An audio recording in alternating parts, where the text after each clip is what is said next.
పని చేయకపోతే తప్పుకోండి, సెలవుల్లో వెళ్ళినా అభ్యంతరం లేదు.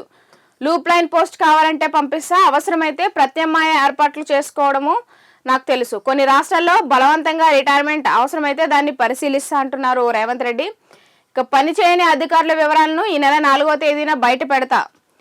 ఐఏఎస్లకు సీఎం హెచ్చరిక. ఇక ప్రభుత్వం ఏర్పడి 2.5 ఏళ్ళైనప్పటికీ కూడా ఎవరి పనితీరు ఎలా ఉందో తన దగ్గర పూర్తి సమాచారం ఉందని, తర్వాత పని చేయలేనని భావించిన అధికారులు పక్కకు తప్పుకోవాలని, వీలైతే సెలవుల్లో పోయిన అభ్యంతరం లేదని స్పష్టం చేశారు రేవంత్ రెడ్డి.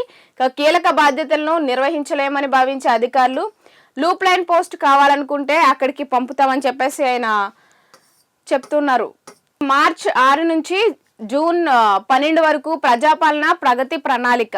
పౌర సేవలను సులభతరం చేయడంపై జయేష్ రంజన్ ఆధ్వర్యంలో ఏకసభ్య కమిటీ, ముఖ్య కార్యదర్శుల సమావేశంలో సీఎం రేవంత్ రెడ్డి.